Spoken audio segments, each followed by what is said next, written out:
Scoperti gli autori del maxi incendio a Licata, 3 arresti e 14 indagati.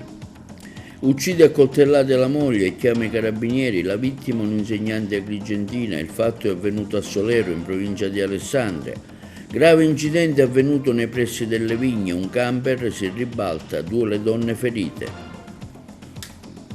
Si è concluso positivamente l'avvertenza degli operatori ASACOM nel tavolo tecnico di ieri al Comune. Arrivato un finanziamento di 80.000 euro che permetterà di ridurre i tagli dal 40 al 20%. Nuovo assessore nominato al Comune di Favara, il deputato Lavardera eletto con Cateno De Luca lascia e va al gruppo misto. Giro di boa del governo Schifani dopo 2 anni di vita. Iniziativa Erasmus oggi per il Liceo Leonardo. La Dante organizza un convegno L'Italiano e il Libro, premiati i lavori che hanno partecipato al concorso letterario.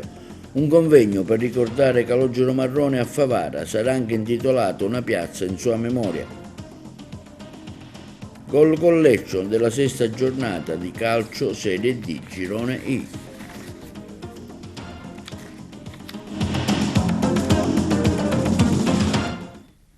Buongiorno, benvenuti col nuovo appuntamento odierno di TV Notizie. Nelle prime ore di oggi i carabinieri del reparto operativo e del nucleo investigativo del comando provinciale di Agrigento hanno tratto in arresto 3 persone residenti a Licata e Ravanusa per numerosi gravi reati di estorsione, furto pluriaggravato e incendio doloso inquinamento avvenuto a Licata presso i locali della Omnia, il servizio. Nelle prime ore di oggi i carabinieri del reparto operativo e del nucleo investigativo del comando provinciale di Agrigento hanno tratto in arresto 3 persone residenti a Licata e Ravanusa per numerosi gravi reati di estorsione, furto pluriaggravato, incendio doloso e inquinamento ambientale. Uno di essi è indagato per tentato omicidio in danno di un cittadino extracomunitario senza fissa dimora. Tra essi 2 sono autori in concorso con altri dell'incendio doloso ai danni della ditta Omnia con sede a Licata che si è verificato il 20 gennaio del 2024 e che ha causato, secondo le misurazioni effettuate dall'ARPA Sicilia, una grave compromissione dell'area per la diffusione di sostanze altamente tossiche in percentuali di gran lunga superiore a quelle tollerate dalle norme e dalle linee guida internazionali in tema di inquinamento. Oltre ai 3 arrestati sono state indagate altre 11 persone. Le indagini avviate dai carabinieri e disposte dall'autorità giudiziaria con l'ausilio di intercettazioni avviate dai carabinieri si sono protratti per circa 10 mesi e hanno consentito di disegnare uno spaccato di micro e macro criminalità in ambito sociale, di emarginazione e degrado nel territorio di Licata, ma soprattutto nei centri di Ravanusa e Campobello di Licata, con riflessi sui comuni vicini. L'estrema pericolosità manifestata dagli indagati tratti in arresto emerge con assoluta evidenza dal possesso di armi da fuoco, dalla violenza e dal clima di intimidazione nei confronti delle persone offese, dall'occasionalità di alcuni episodi di reato contro il patrimonio, commissione di reati di rapina, nell'episodio di tentato omicidio con una spranga di ferro ai danni di un cittadino extracomunitario. L'autore, già noto agli inquirenti nelle indagini effettuate per essere anche uno degli autori dell'incendio doloso ai danni della ditta Omnia di Licata, si caratterizza per essere una persona di indole violenta che agisce in proprio ed altresì su mandato di persone in parte non identificate nella commissione di reati contro il patrimonio e la persona. Le indagini tecniche condotte hanno altresì consentito di attivare la collaborazione internazionale della polizia che ha consentito di arrestare in Germania 2 persone di Licata condannati per gravi reati di estorsione con il famoso cavallo di ritorno a pene severe, uno dei quali già consegnato al nostro paese a seguito del mandato d'arresto europeo emesso da questo ufficio in fase di esecuzione. Le persone offese dalla maggior parte dei reati individuati sono persone appartenenti a fasce deboli della popolazione e cui beni e le persone sono sottoposte di fatto alla violenza controllata dei sindaci pregiudicati. con causa di gran parte dei reati commessi e il bisogno spasmodico di alcuni degli indagati di approvvigionarsi quotidianamente di droga, cocaina, crack, di cui sono dipendenti per cifre che superano i 50 euro al giorno, con la necessità di pagare i debiti contratti e di procurarsi il minimo indispensabile per vivere. L'incendio alla Omnia di Licata sembrerebbe essere stato appiccato per un corrispettivo irrisorio su un mandato di persone allo stato ancora ignote. Nessuna collaborazione è pervenuta dai titolari dello stesso impianto Omnia di Licata. Dramma familiare all'Alba a Solero nell'Alessandrino, dove un uomo di 61 anni, Giovanni Salamone, ha accoltellato a morte la moglie Patrizia Russo di 53 anni uccidendola e poi ha chiamato lui stesso i carabinieri, entrambi originari della provincia di Agrigento. La tragedia si è consumata oggi verso le 5:30 del mattino. L'uomo è stato consegnato ai carabinieri di Alessandria, chiamati da lui stesso, è stato portato via e si troverebbe attualmente al comando provinciale dei carabinieri. Sul posto sono arrivati i carabinieri del comando provinciale di Alessandria insieme all'equipe del 118 che non ha potuto altro che constatare il decesso della donna. Era un insegnante di sostegno alle scuole medie Lucio Ferraris, con sede nel paese. La donna 2 anni fa insegnava a Favara presso l'Istituto Comprensivo Camilleri. Secondo quanto confermato dal comandante della compagnia dei carabinieri di Alessandria, l'uccisione di Patrizia Russo da parte del marito Giovanni Salamone, venditore ambulante di abbigliamenti, sarebbe avvenuta prima nella camera da letto dell'abitazione in coppia in via Cavoli a Solero. La donna è stata colpita con un coltello, ma non ci sono al momento conferme su altri dettagli della dinamica, né sul movente che ha portato al tragico fatto di sangue. È un incidente avvenuto ieri lungo la strada statale 640 nei pressi dello svincolo per il centro commerciale Le Vigne. Il bilancio è stato di 2 feriti gravi, a ribaltarsi un camper con a bordo una coppia, marito e moglie, di origine straniera. Entrambi, a bordo di un elisoccorso, sono stati trasferiti presso l'ospedale Sant'Elia di Caltanissetta. Sul posto, oltre alle ambulanze del 118 provenienti da Agrigento, i carabinieri di Canicattì che si stanno occupando della dinamica del sinistro stradale. A bordo del camper anche un cucciolo di un cane, un meticcio, preso in custodia dai militari dell'Arma della stazione di Racalmuto, che lo affideranno temporaneamente ad un'associazione volontaria. La foto è di Sandro Catanese. E si è concluso positivamente il tavolo tecnico che si è svolto ieri al comune di Agrigento con i rappresentanti degli assistenti ASACOM, il servizio e le interviste. Assessore, ecco, lei ha relazionato molto bene qual è il problema con degli schemi, il costo è aumentato, il dibattito è stato abbastanza vivace. Ecco, che conclusione arrivare a questo dibattito con questi lavoratori? Io penso che non si debba arrivare a una conclusione dopo questo dibattito. Questo dibattito avvia un percorso che spero proficuo e possa portare a buoni risultati per tendere a migliorare la condizione dei nostri bambini fragili all'interno delle istituzioni scolastiche. È vero che un problema c'è, è un problema serio, è un problema di sostenibilità della spesa. Il comune non deve arrendersi alle difficoltà, ma anzi deve partire da queste per cercare sempre maggiori risorse per venire incontro a questo, al fabbisogno dei nostri bambini. È anche vero che dobbiamo cercare, sedendoci attorno a un tavolino, non il comune, ma i veri attori del processo decisionale, quindi i rappresentanti del GLO, intervengano affinché si possa trovare una mediazione tra il bisogno e la sostenibilità. È stata la sintesi dell'accordo? Più che sintesi abbiamo parlato dell'opportunità che ci è stata data da un finanziamento che è arrivato attraverso un decreto della Regione Sicilia, che ha stanziato per il distretto di 01 di Agrigento circa 160.000 euro e da questi 80.000 euro per il comune di Agrigento. L'assemblea dei sindaci che tutti affrontano quotidianamente il problema di garantire il servizio ASACOM hanno deciso di stornare su questo servizio e ci consente immediatamente, fatte le procedure necessarie, quindi non appena avremo tra le mani il verbale dell'assemblea dei sindaci, di ridurre il gap esistente ad oggi al 40% portandolo al 20%. non è una soluzione, ma sicuramente è una piccola cosa che consentirà di migliorare e di garantire un maggiore benessere ai nostri alunni.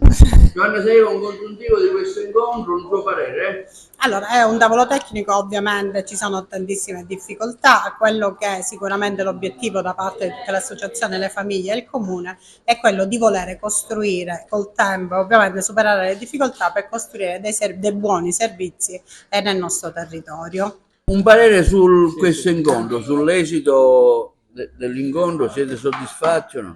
Sì, questo tavolo tecnico comunque ha messo in luce le problematiche che sia i bambini che gli enti locali e che le associazioni dei genitori richiedevano di parlarne, quindi almeno si ripristinano il 20% del decurtamento, che era del 40%, almeno abbiamo ottenuto questo mettendoci tutti seduti al tavolo. Noi comunque vogliamo sottolineare l'importanza della figura dell'assistente all'autonomia e comunicazione, che è una figura fondamentale per garantire il diritto allo studio, e quindi si cercherà con questi tavoli, che spero verranno riproposti, di far comprendere il ruolo essenziale e che i bambini non sono un costo per gli enti comunali, ma devono essere il centro inclusivo. Ecco, noi chiediamo questo, che il bambino non è solo una parte economica, che per ogni bambino si riesce a comprendere l'esigenza all'interno degli istituti scolastici. Noi questo chiediamo come associazione ASA e come a sostegno delle famiglie. Avete chiesto anche di partecipare ai prossimi tavoli di concertazione prima che si arrivi ai tagli, mi pare di aver capito. Sì. Abbiamo chiesto, noi non eravamo stati invitati comunque a questo tavolo tecnico, abbiamo fatto richiesta tramite l'associazione di poter partecipare, e il comune comunque a lunedì ci ha invitati al tavolo, e quindi ci è dato modo di portare la voce dei lavoratori che comunque effettuano il servizio all'interno delle scuole, e molte volte siamo gli ultimi, l'anello che un poco dove tira la corda. Molti lavoratori logicamente hanno lasciato il servizio perché è un servizio comunque dove non guadagni molto, e quindi con questa decurtazione molti colleghi hanno preso altre strade. Questo che è successo? Ha creato un ulteriore disagio verso i bambini che hanno perso la continuità con la propria assistente, perché noi siamo assistenti specialistici, quindi ci dobbiamo formare perché curiamo la comunicazione aumentativa, la LIS, il Braille, che sono tutti corsi che paghiamo di nostra tasca, che nessuno ce lo dà, ma questo lo facciamo perché teniamo al lavoro, che è diverso dall'insegnante di sostegno. Siamo figli della stessa legge, ma in realtà copriamo due ruoli diversi. Quindi la compresenza è fondamentale per noi, perché io non mi voglio occupare di didattica e non la faccio, non ho le competenze per farlo. Io voglio occuparmi di assistente all'autonomia e comunicazione, aiutare questi bambini all'inclusione, integrazione e supporto all'interno delle aule. Questo noi chiediamo come associazione, e quindi chiediamo anche un riconoscimento a livello lavorativo giusto. Non chiediamo di avere un monte ore personale, noi chiediamo un riconoscimento giusto delle ore che ci permette di portare avanti una progettazione didattica basata sull'autonomia e sulla comunicazione per l'inclusione dei nostri bambini all'interno delle aule scolastiche. Passiamo alla politica. Avvicendamento nella giunta comunale di Favara guidata dal sindaco Antonio Palumbo. Vincenzo Cassaro, segretario cittadino di Sinistra Italiana, prende il posto di Antonella Monreale, che lascia l'incarico per motivi lavorativi. Si occuperà dei servizi sociali. Ieri il giuramento. Ha seguito per noi l'evento il collega Moscato. Il municipio di Piazza Cavourri da oggi ha un nuovo inquilino. È Vincenzo Cassaro che prende il posto dell'assessore uscente Antonella Monreale, dimessasi dalla giunta di Antonio Palumbo per motivi personali. Cassaro da sempre in politica è impegnato nel sociale e ha la sua prima esperienza amministrativa. Si occuperà principalmente dei servizi sociali e delle altre deleghe che erano affidate alla Monreale. Questa mattina il giuramento al secondo piano del municipio nella stanza del sindaco Antonio Palumbo, perché Vincenzo inizia questo nuovo percorso di continuazione essendo appartenente allo stesso gruppo consiliare di Antonella Monreale. Ma sentiamo i protagonisti. Noi abbiamo sempre detto che qua c'è la coerenza del lavoro, del progetto di cui siamo convinti e che sta dando i propri risultati. I miei assessori non vengono cambiati per scambi politici, ma giustamente avranno le loro esigenze. Oggi Antonella Monreale, che ringrazio tantissimo per il lavoro svolto in questi 3 anni, per motivi lavorativi professionali ha dovuto rinunciare all'incarico e abbiamo fatto la sostituzione all'interno della componente sinistra italiana Verdi. Per me è anche una questione d'orgoglio e un po' di emozione poter designare Vincenzo Cassaro come mio assessore, perché tutti conoscono la nostra storia, militiamo insieme e facciamo battaglie politiche a favore insieme a Pasquale Cucchiara e a tutti gli altri compagni ormai da più di 25 anni. Un incarico importante, dicevamo, in prosecuzione di servizi sociali. Sì, certo, Vincenzo si è sempre occupato del sociale tramite ARCI, tramite Lambi, è sempre stato molto attento a queste problematiche e queste dinamiche, nonostante lui sia un tecnico, un ingegnere civile, e questo ci aiuterà anche sugli altri settori, perché una delle caratteristiche principali della mia giunta è quella dell'interscambio dei lavori. Ogni assessore è a disposizione degli altri, non si chiude in camera a stagno, ma tutti insieme collaboriamo per il bene della città. Allora, mi ha spinto il mio impegno politico, l'impegno politico che ho sempre dimostrato nei confronti della mia città, nei confronti di Favara. Ero poco più che quindicenne quando ho iniziato a frequentare le sezioni del partito, adesso attualmente sono segretario cittadino di Sinistra Italiana, sono stato presidente dell'ARCI, di Liberarci, il Circolo Liberarci di Favara dal 2020 al 2024, quindi ho avuto sempre un impegno nel sociale, un impegno all'interno del mondo della politica. E appunto l'impegno nel sociale ti vedrà adesso a dirigere, tra le altre cose, anche l'importante assessorato dei servizi sociali. Sì, ho ereditato le deleghe appunto di Antonella Monreale, il mio predecessore, e come assessore quindi alle politiche sociali mi troverò ad affrontare le molteplici, penso, problematiche e criticità, insomma, che attanagliano una città come Favara, dove molte persone vivono ai margini, purtroppo tendono a rimanere indietro, e come atto indirizzo politico nostro noi abbiamo proprio dato quello di cercare di non far rimanere nessuno indietro e di portare tutti avanti. Il partito ha voluto lanciare un messaggio forte proponendo il suo segretario come assessore nella Giunta Palumbo, perché Sinistra Italiana, in alleanza con i Verdi, intende rilanciare l'azione amministrativa, intende continuare il buon lavoro svolto dalla nostra Antonella Monreale, e dunque una presenza del partito ancora più importante e ancora più presente.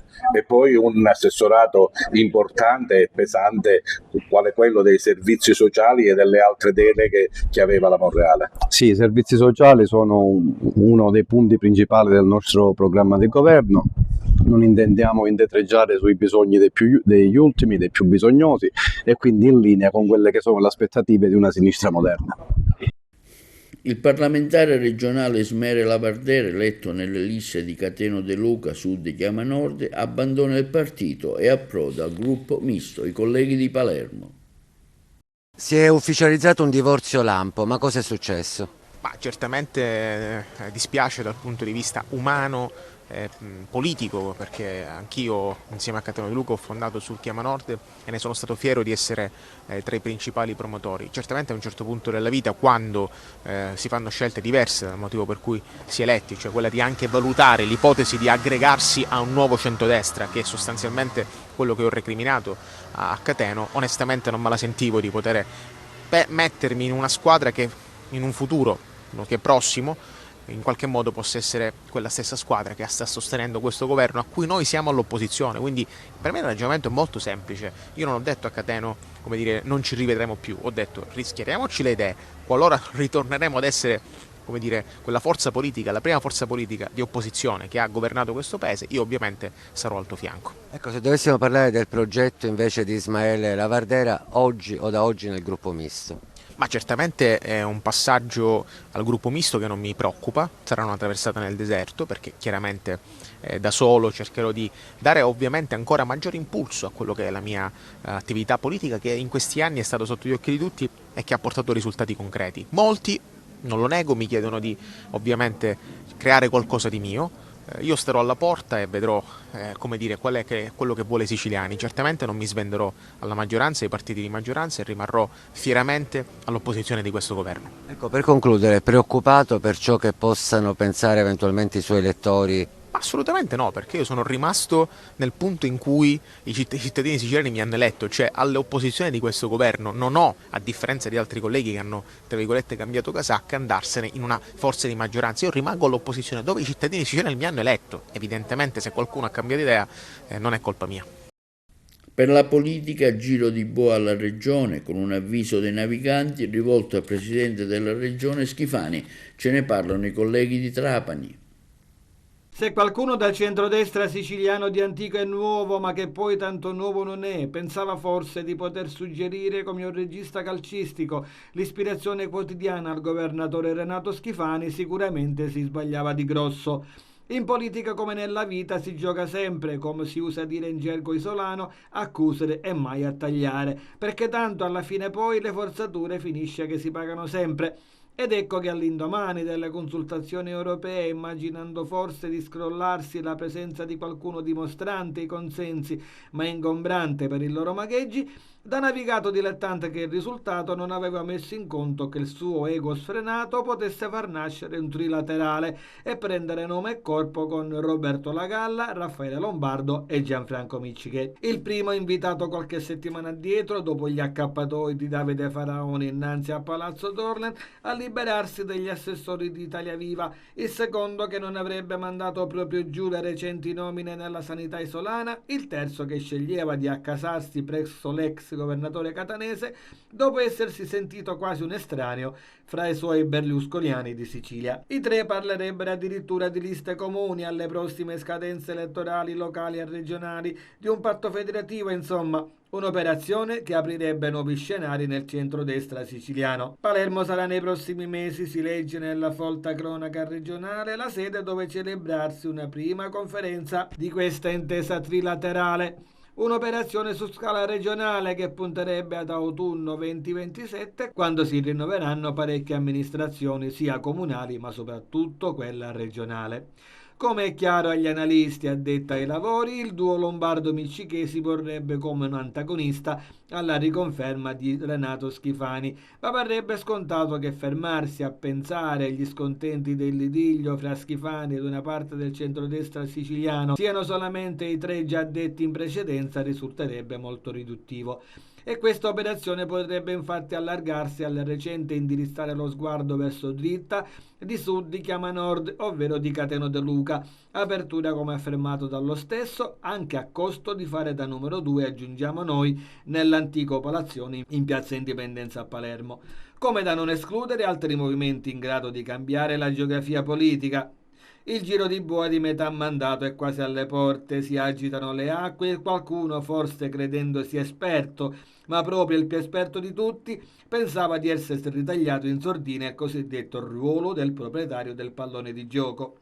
Non è più la politica dei decenni addietro, il detto dividi e impera vale sempre meno per la debolezza dei pochi partiti rimasti su piazza. Trasborda sempre più il cosiddetto civismo presente ormai in larga scala dal 94 ad oggi e sono sempre più gli interpreti del ruolo, bravi o meno, a saper convogliare il consenso elettorale al di là della sigla o insegna con la quale si presentano al corpo votante. Ma chiudiamo come sempre e col dire che ne capiremo di più e meglio nel corso delle prossime puntate.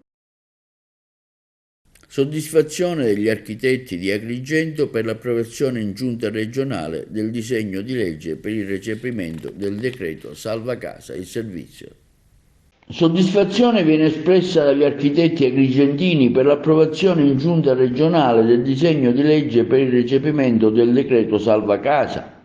Il presidente Lamendola afferma è un buon disegno di legge che, se perfezionato con un paio di emendamenti, potrebbe superare una serie di criticità della norma nazionale promuovendo concretamente la rigenerazione del costruito. È un passo importante per allineare la normativa regionale al cosiddetto decreto Salva Casa convertito in legge, norma nazionale che promuove la rigenerazione del patrimonio edilizio esistente.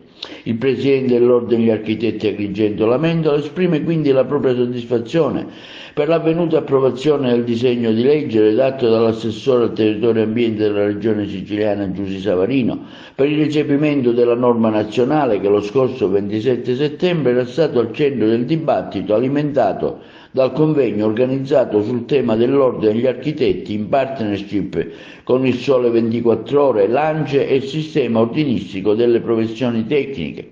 Adesso, continua il presidente Lamendola, aspettiamo il passaggio in quarta commissione all'Assemblea regionale siciliana, dove unitamente alla rete delle professioni tecniche presenteremo un paio di emendamenti finalizzati a garantire il superamento di alcune criticità della norma nazionale e una ulteriore semplificazione delle procedure. Tra le criticità da superare ricordiamo la necessità di svincolare le cosiddette tolleranze costruttive da adempimenti che appesantirirebbero i procedimenti amministrativi, garantire per le stesse tolleranze il regime paesaggistico semplificato di cui all'articolo 2. Tutto ciò, conclude Lamendola, nella consapevolezza che se vogliamo rigenerare concretamente il costruito abbiamo bisogno di strumenti normativi che rendano più semplici e più convenienti per i cittadini gli interventi di recupero del patrimonio edilizio esistente rispetto a interventi invasivi che impongono un nuovo consumo di suolo. Erasmus Plus 2024, questo è il tema del convegno organizzato oggi dall'Istituto Leonardo di Agrigento presso lo spazio Temenos, presenti diversi relatori che hanno raccontato le loro esperienze all'estero e parlato dell'importanza della conoscenza delle lingue straniere. L'intervista alla dirigente scolastica Patrizia Pilato.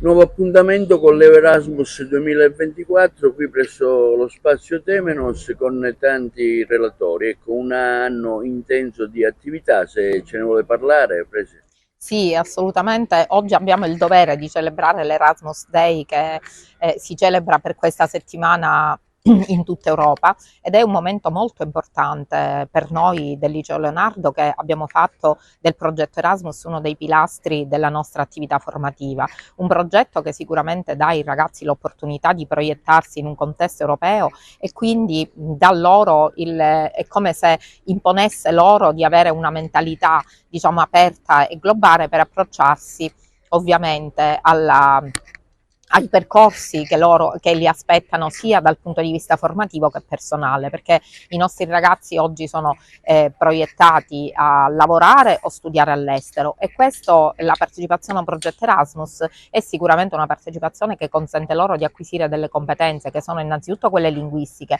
ma anche in termini di approccio culturale, capacità di operare in contesti multiculturali, quel senso di appartenenza all'Europa, ma anche quel senso di responsabilità verso determinate tematiche che loro affrontano all'interno dei progetti Erasmus, tematiche che fanno riferimento alle tecnologie digitali, all'intelligenza artificiale, fanno riferimento alle pari opportunità, ai diritti umani, ma anche tematiche importanti quali la legalità, il clima.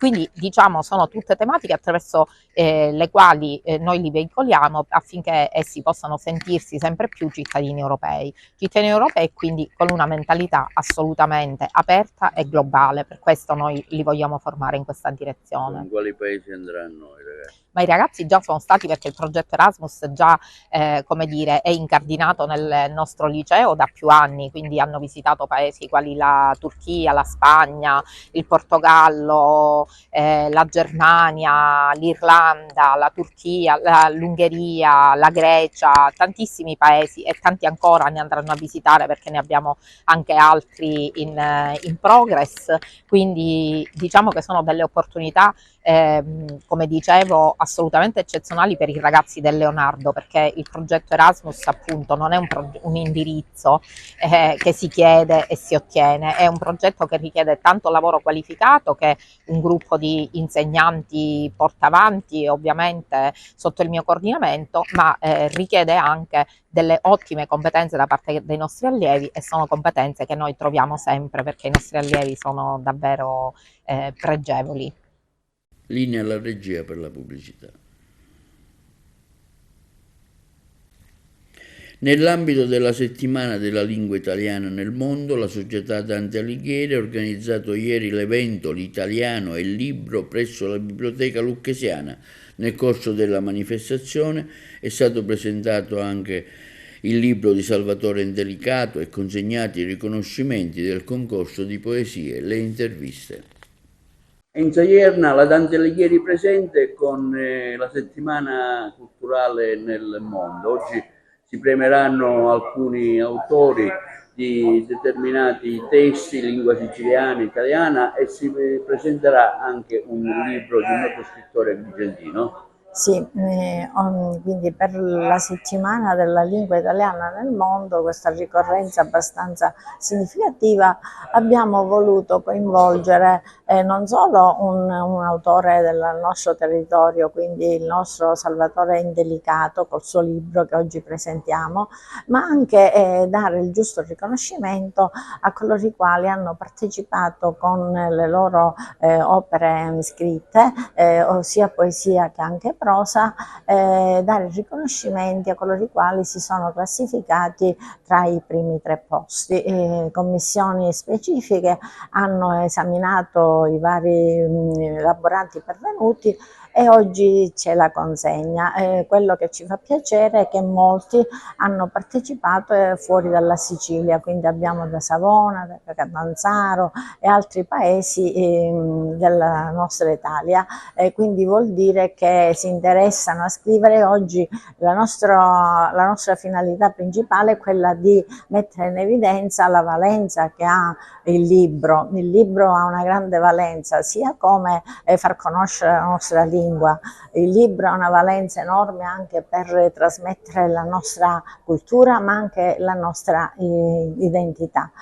Sono fermamente convinta che la lingua scritta ha un ruolo fondamentale in tutti e in particolare anche nei giovani, perché spesse volte utilizzano altre forme di comunicazione, mentre sappiamo quanto incide anche nel pensiero logico, nella creatività stessa, la lettura di un libro, anche scrivere. Un importante appuntamento alla Biblioteca Lucchesiana, sempre punto di riferimento della cultura agrigentina e non solo.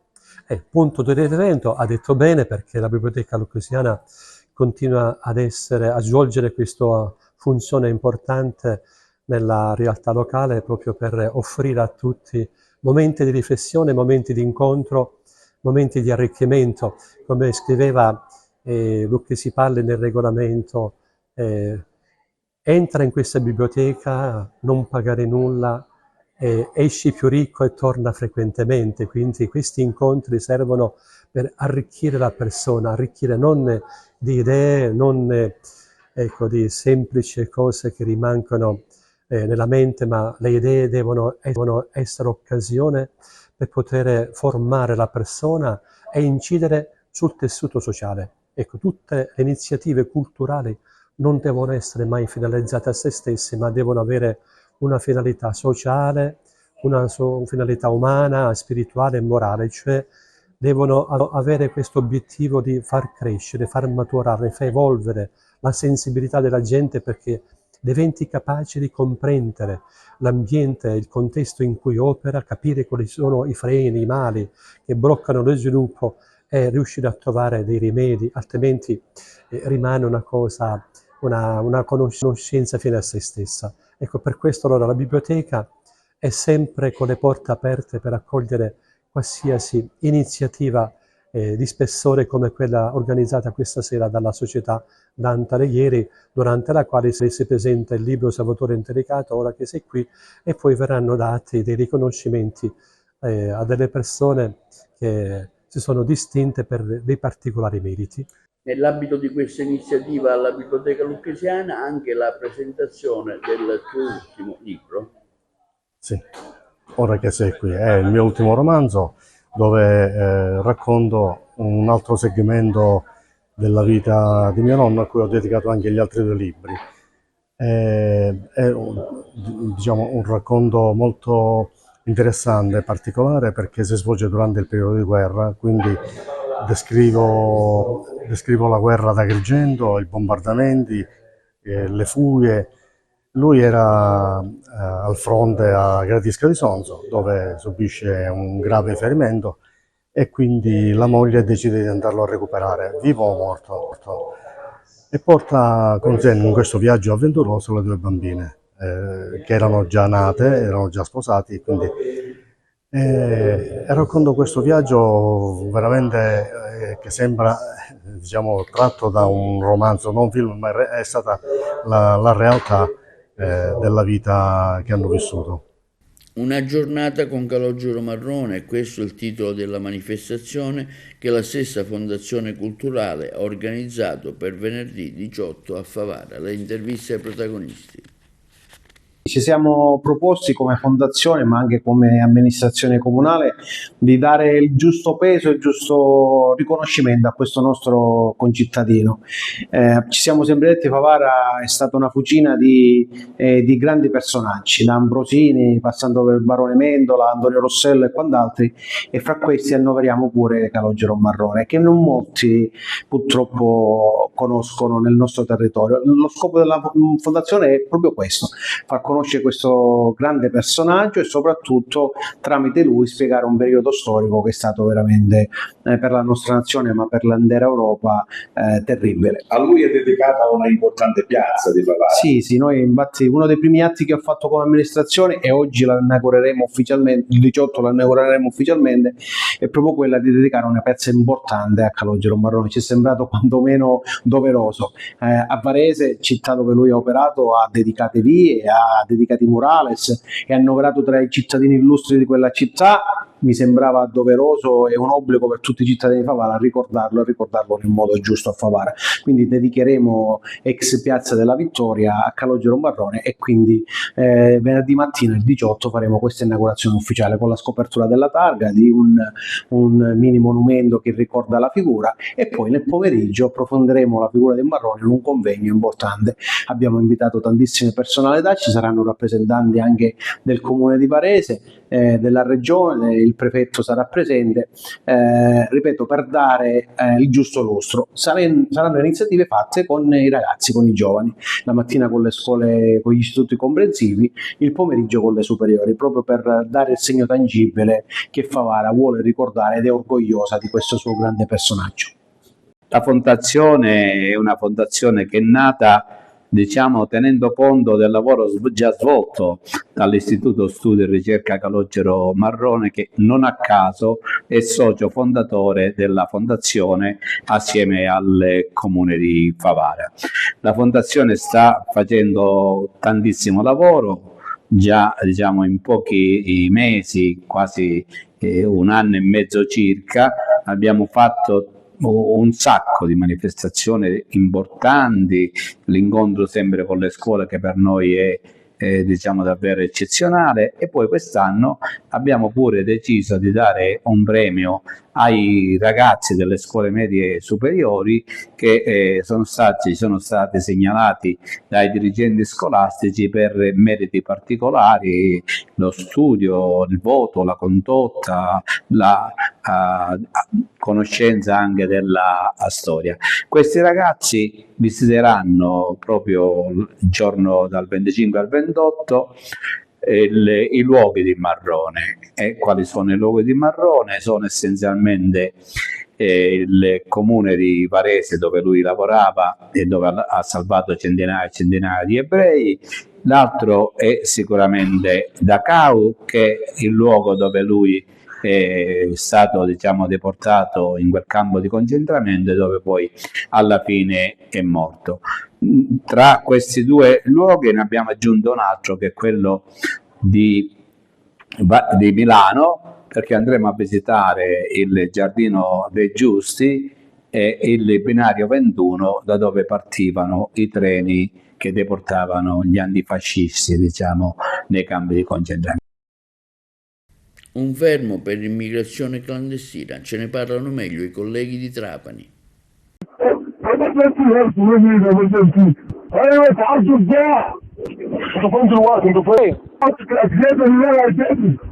Polizia di Stato di Palermo ha eseguito un fermo emesso dalla Direzione Distrettuale Antimafia per favoreggiamento dell'immigrazione clandestina.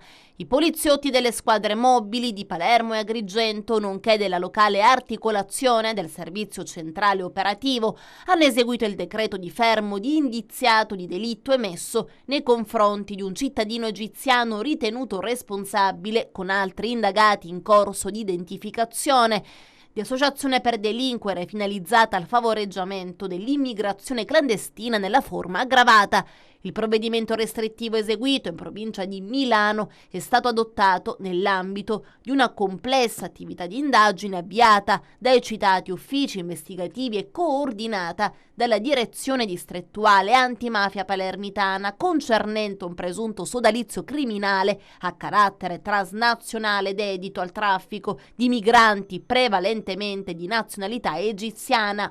Tale network si avvarrebbe del supporto operativo di alcuni trafficanti sedenti in Libia, in qualità di gestori delle safe house dove i migranti vengono reclusi, torturati e destinati così al successivo trasferimento verso le coste italiane, previo pagamento della quota dovuta. In tale contesto sarebbero emerse le gravi responsabilità a carico dell'odierno indagato, il quale avrebbe organizzato in maniera seriale, per motivi di lucro, il viaggio illegale di un numero indefinito di suoi connazionali partiti dall'Egitto e giunti a Lampedusa a partire dal 2022. Nei medesimi approfondimenti investigativi si è appurato inoltre che il costo del singolo viaggio per l'Italia ammonterebbe a circa 11.000 euro, prezzo che poteva essere scontato in ragione dell'amicizia col favoreggiatore. In tale ampia cornice investigativa l'esecuzione del citato provvedimento restrittivo è avvenuta contestualmente all'operazione condotta dalla Polizia di Stato nel capoluogo lombardo e coordinata dalla Direzione Distrettuale Antimafia di Milano nei confronti di altri 10 egiziani ritenuti responsabili dei medesimi reati. Le responsabilità emerse nei confronti dell'odierno indagato sono indiziarie e fondate sulle attuali risultanze investigative, significando che la piena responsabilità penale per i fatti indicati sarà comunque accertata in sede di giudizio definitivo. E la Guardia Costiera, a conclusione dell'ispezione a bordo, ha disposto il fermo della nave Mare Ionio di Mediterranea Saving Humans. L'equipaggio, dopo ripetute insistenze, era riuscito a ottenere il porto sicuro di Porto Empedocle e non quello di Napoli, come originariamente chiesto.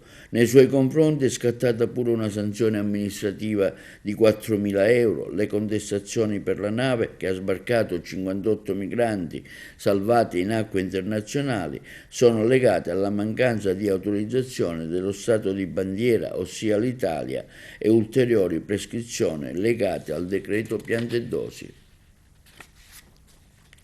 Presentata questa mattina a Palermo la stagione concertistica 24-25 del Conservatorio Musicale Arturo Toscanini di Ribera e delle varie iniziative culturali che si realizzeranno in occasione di Agrigento, capitale della cultura. Ce ne parlano meglio i colleghi di Palermo. Per Agrigento Capitale della Cultura 2025 abbiamo pensato a un progetto speciale, il Conservatorio a Teatro, che non è una semplice stagione concertistica, anche perché è doppia, ma è un progetto che intende fare da anello di congiunzione tra il mondo accademico e il mondo di impresa nell'ambito dello spettacolo. E per questo abbiamo coinvolto 2 teatri, 2 gioielli della provincia di Agrigento, che sono il Teatro Pirandello di Agrigento e il Teatro di Sambuca di Sicilia, e abbiamo messo su un cartellone crossover che va dalla lirica alla classica, dal jazz al pop rock, con 15 eventi, 400 musicisti, più di 350 studenti coinvolti, 7 concerti per solisti e 3 tipi di orchestre diverse, 7 guest artist, 6 concerti cameristici e un evento europeo speciale, grazie al quale abbiamo avuto anche il patrocinio della Commissione europea, perché è dedicato alla Festa della Musica Giovani 2025. Queste 2 stagioni concertistiche, che sono 2 stagioni concertistiche, che ripeto sempre non sono il clone l'una dell'altra, sono 2 stagioni nate da diverse esigenze e dall'impulso che è sempre stato in noi di diffondere la cultura musicale nel territorio agrigentino. Non a caso la scelta di 2 teatri importanti, strategicamente ubicati, che insistono nello stesso territorio del Conservatorio Toscanini. L'idea nasce anche dalla possibilità di creare opportunità per gli studenti, per i giovani talenti, e ce ne sono tanti all'interno del nostro conservatorio, che quindi avranno la possibilità di esprimersi alternandosi con i grandi nomi del firmamento musicale. È importante che ci sia anche il coinvolgimento dell'intera provincia, questo è un esempio di quello che noi abbiamo voluto dare. La linea guida e il filo conduttore del nostro dossier è quello proprio di non presentare Agrigento da sola, ma con l'intera provincia. Il Conservatorio Toscanini è una realtà grandissima, importantissima per il territorio agrigentino, ci sta facendo conoscere a livello nazionale e internazionale. Penso che andremo avanti perché il mio progetto finale è quello di coinvolgere non soltanto la provincia di Agrigento, l'intera Sicilia, ma anche l'intera Italia. C'è un progetto anche teatrale che porteremo insieme sia con le compagnie teatrali ma anche con le varie stagioni concertistiche, e quindi il Toscanini sarà un attore fondamentale con le altre 9 città che si sono candidate con me nel 2023, dalla Val d'Aosta alla Sicilia. È un impegno importante che abbiamo già avuto l'opportunità di portare in scena anche a maggio a Coimbra sotto la direzione di Sergio Laponte, che sarà anche il direttore che verrà a novembre a dirigere il Don Giovanni, con la regia di Stefania Bonfadelli. Passiamo ora a Messina, l'impegno per garantire l'accesso alla salute mentale, con questa intervista a Giuseppe Cucci, direttore dell'ASP di Messina. È una giornata che noi celebriamo da tanti anni, è diventato un appuntamento fisso che serve a puntare l'attenzione su quella che è l'attività intanto che viene svolta dai servizi di salute mentale in tutto il territorio nazionale, e allo stesso tempo permette di garantire quell'attività di sensibilizzazione necessaria affinché venga abbattuto lo stigma che diventa poi quella barriera invisibile, ma spesso e volentieri molto più potente e coriacea dei muri di cemento armato che dividono i nostri utenti da quello che è il contesto relazionale e sociale. E qual è il compito della salute mentale? Il compito della salute mentale non è solamente quello di curare attraverso supporti farmacologici o psicoterapici, ma è quello di garantire la realizzazione di una rete che sia a sostegno della qualità e dello stile di vita dei nostri utenti. Esistono problematiche legate ad esempio al numero di REMS, solamente 2 se non sbaglio in Sicilia. C'è l'orientamento a potenziarle in termini di numero di posti? Ce ne sono 3 REMS, una dovrebbe essere realizzata nel Nisseno, mi pare. La REMS non è la soluzione del problema, la REMS potrebbe essere uno degli elementi che possa in qualche modo affrontare la problematica dei pazienti che sono stati autori di reato. La possibilità che possano aumentare potrebbe in un certo senso permettere un miglioramento di quella che può essere una presa in carico. È un abbattimento della lista d'attesa che esistono anche per l'ingresso alle REMS, che faciliterebbe alcune situazioni che creano magari allarme sociale e allo stesso tempo costituiscono ancora di più delle prigioni al di fuori di quella che è la prigione vera e propria. E Nizza di Sicilia, un paesino in provincia di Messina, è stata baciata dalla fortuna con una vincita milionaria. I colleghi di Messina. Anch'io lo compro il biglietto ogni tanto, però la fortuna si è voltata dall'altra parte. Una somma di 2 milioni di euro, si può fare tante cose, no? Bisogna vedere se ha famiglia, se è sposato, quello che è. Insomma, di investirli bene e divertirsi, la cosa importante. Lei cosa farebbe con 2 milioni di euro? Io farei tante cose, alla mia età farei tante cose. Fortunato quello che l'ha vinto, che gli devo dire. Beato chi l'ha vinto. Ma cosa si dice in paese? Chi dice che è un quartiere, chi dice che è un altro quartiere, non si sa, ancora non si riesce a individuare. Lei non è di sicuro? No, io non gioco, quindi non c'ho sta. Cosa farebbe con 2 milioni di euro? Non lo so, sicuramente li metterei in banca anche con un interesse del 3% all'anno. Hai voglia a campare i Rennes, no? Ora c'è la caccia al fortunato, ammesso che sia di Nizza. Il problema sai qual è? Che di solito queste vincite le fa la persona che compra una schedina tanto per caso, per giocare e diventa milionario. Chi gioca tutti i giorni non vince. È caccia al fortunato, però chiaramente non si è presentato in rivendita. Io l'ho saputo tramite il rappresentante di Lotterie Nazionali che mi ha chiamato e mi ha comunicato questa grandiosa vincita. Le procedure possono essere due: o vanno direttamente a Banca Intesa oppure si presentano a Roma in via del Campo Boario 57 mi pare, dove chiaramente validano il biglietto e poi la commissione porta avanti le procedure per fare sì che praticamente abbiano questa vincita. Non era mai accaduto qui nella sua ricevitoria una vincita così alta, importante? Vincite sì, ma così eclatante, alta no, chiaramente, perché parliamo di 2 milioni di euro, cioè cambiano la vita, non solo al fortunato, penso a tutta la famiglia del fortunato, fortunata. E per lo sport vediamo una goal collection relativa alla sesta giornata del campionato che si è svolto domenica di Serie D, Girone I, guidato dai colleghi di Wisport. Rimane in vetta la classifica del girone I di Serie D la Scafatese, che però vede assottigliarsi di 2 lunghezze il vantaggio sul Siracusa, merito di un Maidomo Acragas, fanalino di coda alla vigilia, passato in vantaggio con la rete in mischia di Palazzolo, ripreso nel quarto d'ora finale dall'1-1 di Sowe. Dal testacoda di Agrigento al big match tra Siracusa e Reggina, deciso dalla rete dagli 11 metri di Mimmo Maggio. Siracusa adesso ad un solo punto dalla Scafatese accorcia anche la Vibonese, a cui basta un tempo per avere ragione della San Cataldese, grazie alle reti di Giunta e Terranova.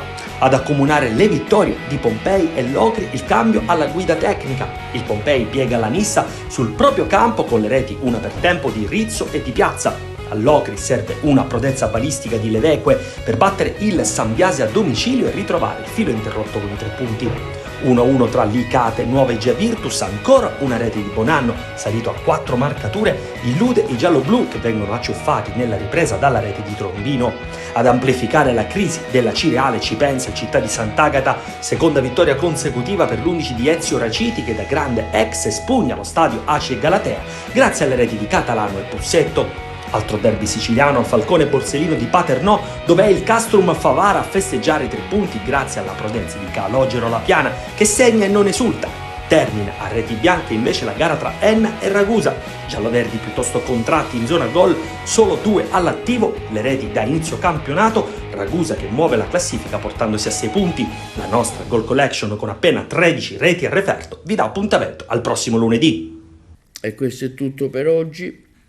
Vi ricordiamo che i programmi di TVA si possono vedere in tutta Italia sul canale 268 del digitale terrestre per chi ha le smart TV, in streaming sul sito www.televideoagrigento.tv e il telegiornale sul canale 93 di Video Sicilia alle 15, alle 20 e replica la mattina alle 9.